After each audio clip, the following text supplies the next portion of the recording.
मां जी, इस बार पापा ने पेंशन के पैसे नहीं दिए हैं। 5 तारीख हो गई है, पापा से कह देना, घर में बहुत खर्च होते हैं। आज ही पैसे निकाल कर दे दे। कौशल्या जी की बहू नीलिमा ने उन पर चिल्लाते हुए कहा।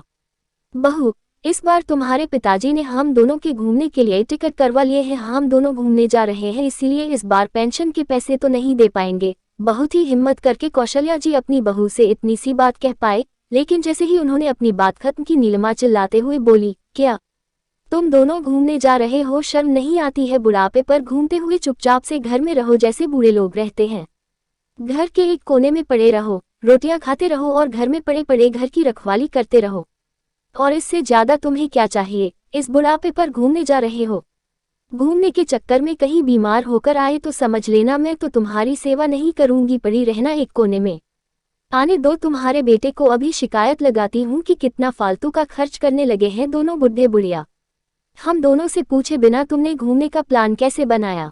और तुम्हारी हिम्मत कैसे हुई घूमने जाने की? बहू की बातों को सुनकर कौशल्या जी को समझ में आ गया था कि बेटे के आने के बाद घर में अच्छा खासा हंगामा होने वाला है, क्योंकि हमेशा से यही तो होता आया है कि पेंशन के पैसे रामप्रसाद जी को अपनी बहू को देने होते हैं और बहू उन पैसों को अपने हिसाब से खर्च करती है। कितना कहाँ पर खर्च करना है, यहाँ तक कि जिसके पैसे हैं उसको भी कितना खर्च करने के लिए देना है, तिन तिन कर अपने ससुर को पैसे देती है। अगर कौशल्या जी का कुछ खरीदने का मन होता है तब भी रामप्रसाद जी अपनी पत्नी को कुछ खरीद कर नहीं दे पाते हैं। किसी महीने अगर 500 भी रामप्रसाद जी अपनी पेंशन से निकाल लेते हैं तो बहू उतने पर ही कलह कर देती थी कि तुमने 500 का क्या कर दिया। एक बार रामप्रसाद जी ने अपनी पत्नी को करवा चौथ पर 500 की साड़ी लाकर के दे दी। पेंशन में 500 कम देखकर बहू रामप्रसाद जी पर चिल्लाते हुए बोली, ये 500 रुपये का तुमने क्या किया, कहाँ खर्च कर आए हो? बहू, मैं तुम्हारी सास को करवा चौथ पर एक उसके पसंद की साड़ी लाकर दे दी है। क्या करे, बहुत दिनों से उसने साड़ी नहीं खरीदी थी। कहता था तो बोलती थी मेरे पास बहुत साड़ियां हैं, जबकि मैंने देखा है उसके पास तो गिनी चुनी साड़ियां हैं, हर जगह 2 ही साड़ी पहन जाती है। इसीलिए सोचा उसके लिए एक साड़ी खरीद दूं। करवा चौथ पर नई साड़ी पहनेगी, बूढ़ी हो गई है। माँ जी को भी शर्म नहीं आती है कि खुद ही मना कर देती, हमें साड़ी की क्या जरूरत है। अब पता है घर में छोटे बड़े कितने खर्च होते हैं। लाइट का बिल होता है, किराने का होता है, पानी का बिल देना पड़ता है। आप लोगों को क्या पता कि शहरों का रहना कैसा होता है, पूरी जिंदगी तो गांव में रहे हो। कौशल्या जी यही बात सोचकर घबरा रही थी कि 500 रुपये तो बहू ने इतना हंगामा कर दिया था, और अब तो मेरे पति ने पेंशन के सारे पैसे ही अपने टिकट बुक कराने में खर्च कर दिए हैं और कुछ पैसे अपने खर्च के लिए अपने पास रख लिए। शाम को जैसे ही कौशल्या जी का बेटा रवीश अपने ऑफिस से घर आया, नीलम ने उसको सब कुछ बता दिया। रवीश अपने माता पिता पर भड़कते हुए उनके कमरे में आया और चिल्लाते हुए बोला, यह मैं क्या सुन रहा हूँ पिताजी, इस महीने 5 तारीख हो गई है और आपने अपने पेंशन के पैसे निकाल कर नहीं दिए हैं, और तो और सारे पैसे हमसे पूछे बिना खर्च कर दिए। अब बताओ इस महीने का राशन का खर्चा कौन चलाएगा? मैं तो अपने पैसों से आपको 2 रोटियां भी नहीं दूंगा। अगर आपने पेंशन के पैसे नहीं दिए तो इतना फालतू का पैसा खर्च करते हैं, और फिर इस बुढ़ापे में आपको घूमने जाने की क्या जरूरत पड़ी थी? आराम से घर पर नहीं रह पा रहे थे, और ज्यादा ही कहीं घूमने का मन था तो पास के मंदिर घूम आते। इस बार रामप्रसाद जी भी चुप होने वाले नहीं थे।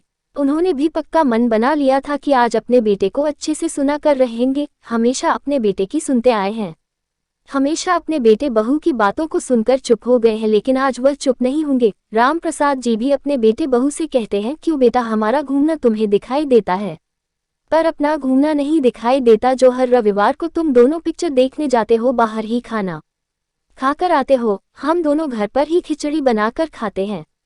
हमारे रोटी सब्जी बनाने से तुम्हारे घर के खर्चे बच जाते हैं, लेकिन तुम्हारे बाहर घूमने से, पिक्चर देखने से, बाहर का खाना खाने से खर्च नहीं बढ़ते हैं।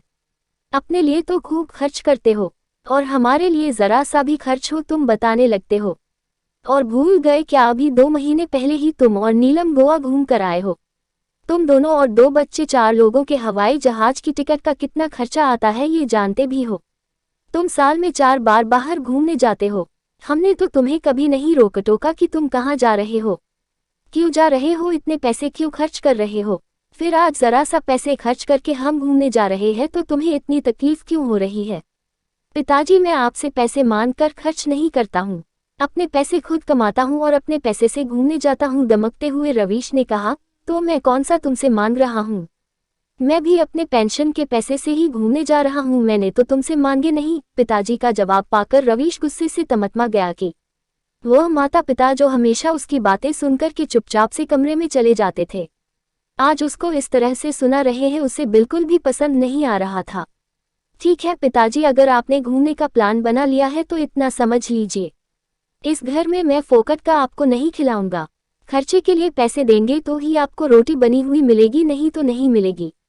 मेरे पास इतने पैसे नहीं है कि मैं आप लोगों को बना बनाकर खिलाऊं और ऊपर से आपके घूमने का खर्चा करूं।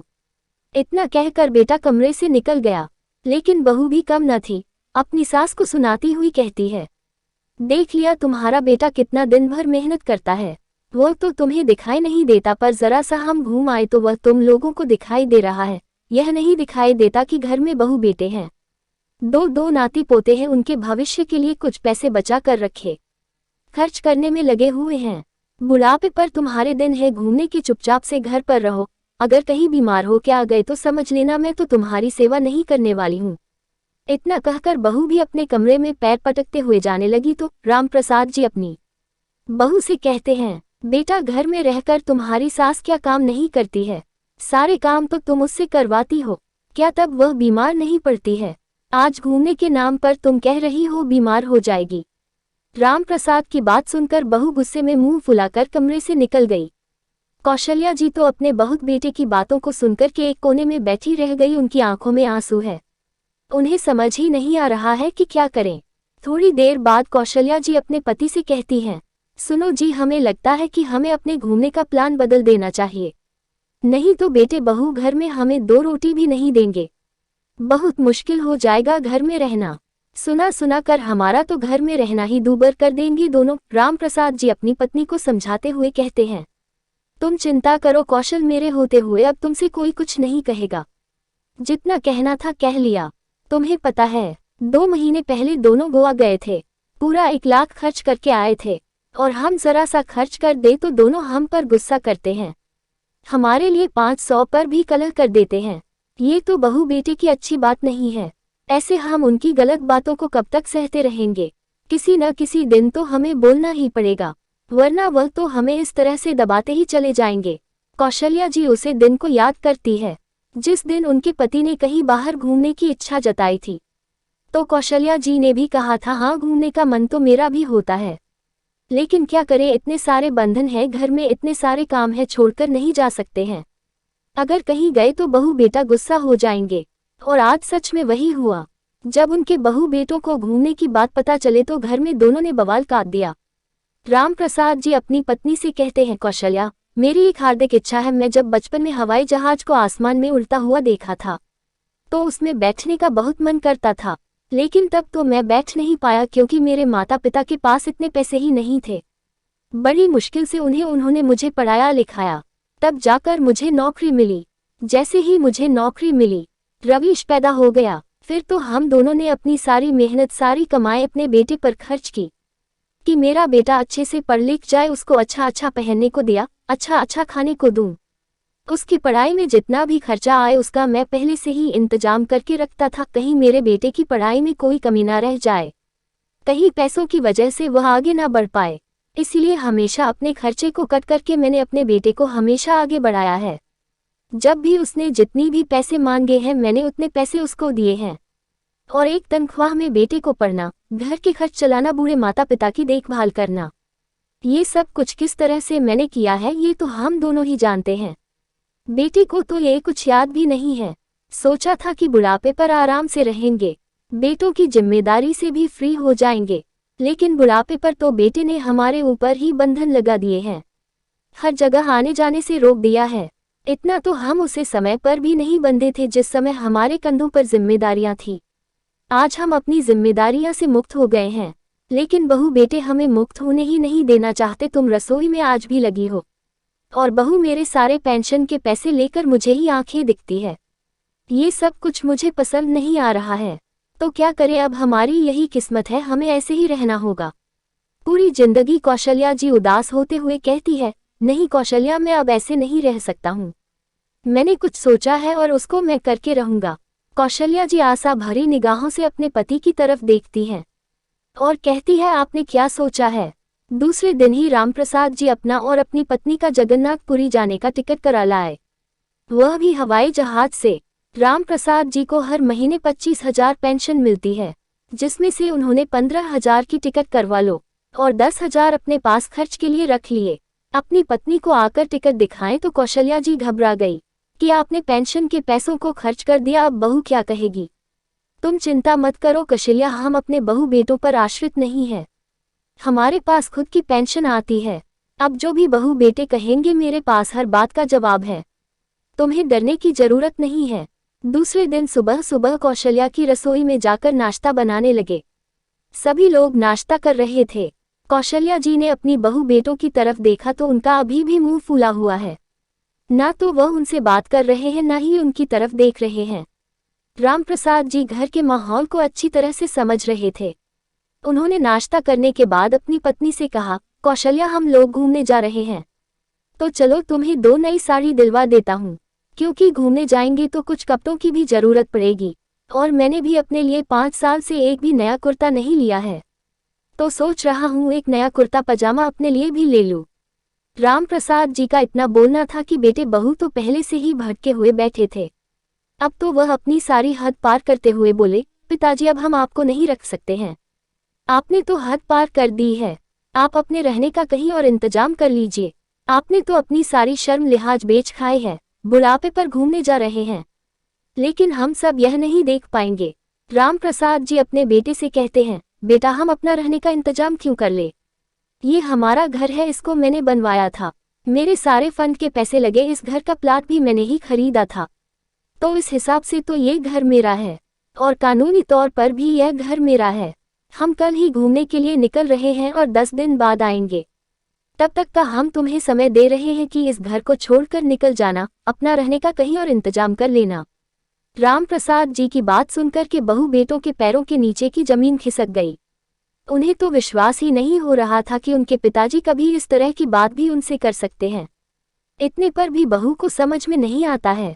कहती है, अगर आप हमें इस घर से निकाल दोगे तो इतने बड़े घर का क्या करोगे, और कौन आपको रोटियां बनाकर खिलाएगा, कौन बुढ़ापे पर आपकी देखरेख करेगा? हम आपके बहू बेटे हैं, आखिरकार हम ही आपके काम आएंगे। बेटा जब हमारे हाथ पर चल रहे हैं तब तो तुम हमारे ऊपर इतने बंधन लगाते हो, हर जगह आने जाने से रोक टोक करते हो, अरे अपने पैसे खुद पर ही खर्च करते हैं, तब भी इतना हम पर रौब दिखाते हो।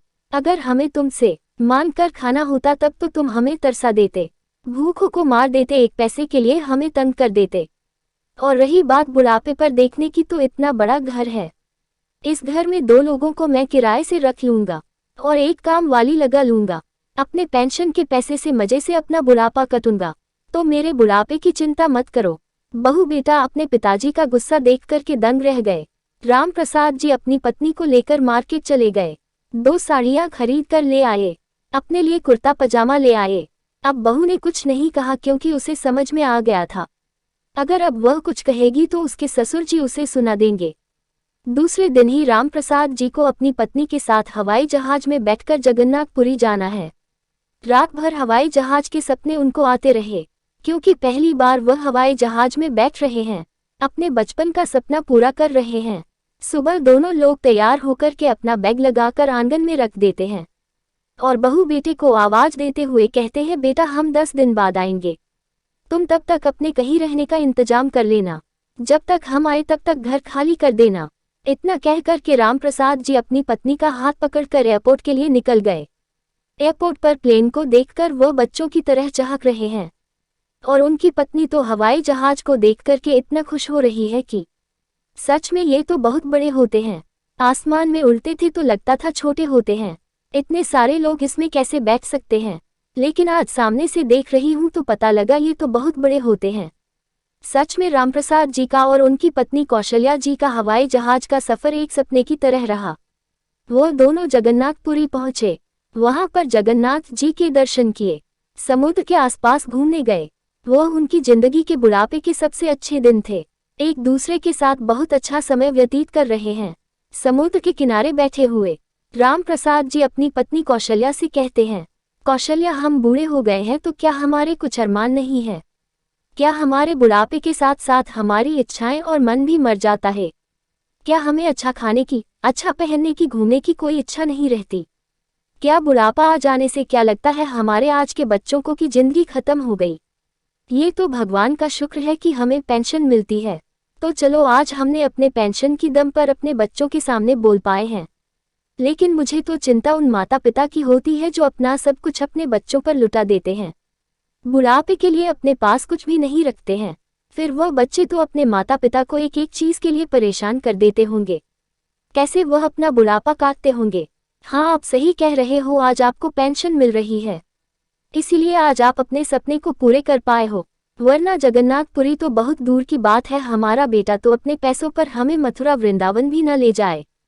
खैर छोड़ो इन सब बातों को कौशल्या, तुम बस इधर आराम से घूमो, आराम से रहो। मैं तो बस यही चाहता हूँ। दोनों पति पत्नी 10 दिन आराम से भगवान जी के दर्शन करते हैं, भजन कीर्तन करते हैं, समुद्र के किनारे बैठकर ढेरों बातें करते हैं। ये 10 दिन कैसे निकल गए उन्हें पता ही नहीं चला। 10 दिन बाद जब वह घर वापस आए तो देखा बेटा बहू उदास होकर के घर के आंगन में बैठे हुए हैं। जैसे ही राम प्रसाद जी घर के अंदर प्रवेश करते हैं, बेटा बहू दोनों ही उनके पैरों में आकर गिर गए और माफी मांगने लगे। पिताजी, हमें माफ कर दो, हमसे गलती हो गई है, अब हम आपसे कभी कुछ नहीं कहेंगे। आपको जैसे इस घर में रहना है वैसे रहिए, जहाँ जाना है वहाँ जाए, पर हमें इस घर से मत निकालिए। हम अपने घर को छोड़कर बाहर कहाँ जाएंगे? पिताजी, मैंने कई घरों में जाकर के तलाशा है, छोटे छोटे घरों का भी कम से कम 15,000 किराया लग रहा है। आप ही सोचो, आपका बेटा अपना घर छोड़कर के बाहर किराए से रहेगा तो कैसा लगेगा, लोग क्या कहेंगे? नीलिमा कहती है, माँ जी आप ही पिताजी को समझाए ना कि हमसे इस घर से जाने के लिए ना कहें। अब हम लोग आप लोगों से कुछ नहीं कहेंगे, आप लोग आराम से रहना। क्योंकि नीलिमा को भी समझ में आ रहा था, इस घर से जाएंगे तो 15,000 का तो किराए से घर ही मिलेगा, ऊपर से जो पिताजी के पेंशन के पैसे आते हैं वह भी उसके हाथ से चले जाएंगे। राम प्रसाद जी को जब समझ में आ जाता है कि उनके बेटे बहू को अकल आ गई है और अब वह उनके बुढ़ापे की जिंदगी में दखलंदाजी नहीं करेंगे, तो वह कहते हैं, ठीक है बेटा, तुम इस घर में रह सकते हो, लेकिन मेरी भी एक शर्त है कि मैं अपनी पेंशन तुम्हें पूरे पैसे नहीं दूंगा। घर के राशन का जितना भी खर्च होता है वह 10,000 में हो जाता है, सिर्फ 10,000 ही दूंगा, बाकी 15,000 में अपने पास रखूंगा। मेरे भी बुढ़ापे पर कुछ खर्च हैं, अब तो तुम्हारी माँ की दवाइयों का भी खर्च चलता रहता है, कभी शुगर की दवाएं तो कभी घुटनों की दर्द की दवाएं, और बार बार तुमसे पैसा मांगना मुझे अच्छा नहीं लगता। अपने ही पैसे तुमसे मांगूं यह मुझे मंजूर नहीं। ठीक है पिताजी, आपको जैसा ठीक लगे आप वैसा करो, रविश अपनी पत्नी से कहता है। जाओ माँ और पिताजी के लिए चाय बना कर लाओ, वह थक गई होगी, उनके पैर भी दबा दो। राम प्रसाद जी मन ही मन मुस्कुराते हैं और सोचते हैं, अगर मैं ये कठोर निर्णय अपने लिए ना लिया होता तो आज बहू बेटे हमें पहले की तरह ही दबा कर रखते और हम उनके सामने कुछ भी नहीं बोल पाते। तो दोस्तों, कभी कभी जिंदगी में अपने लिए थोड़े कठोर निर्णय लेने पड़ते हैं, थोड़ा सा स्वार्थी भी बनना पड़ता है। ये दुनिया है, ये तो कहती ही रहेगी। अरे जब अपने ही बच्चे हमें सुनाने से पीछे नहीं हटते हैं, जिनके लिए हमने इतना कुछ किया है, तो बाहर वाले तो कहेंगे ही। अगर अपने हाथ में पैसे हैं तो इतनी तो अपनी इज्जत बनाकर रखनी चाहिए कि आपसे कोई कुछ ना कह सके। अपने पैसों की दम पर आप अपनी जिंदगी को इज्जत के साथ गुजार सको। तो दोस्तों, आपको ये कहानी कैसी लगी? अगर पसंद आई हो तो कमेंट करके जरूर बताइएगा। अगर आपको वीडियो अच्छी लगी तो इस वीडियो को लाइक करके चैनल को सब्सक्राइब कर देना। आपका एक सब्सक्राइब मेरे लिए 1 लाख के बराबर है।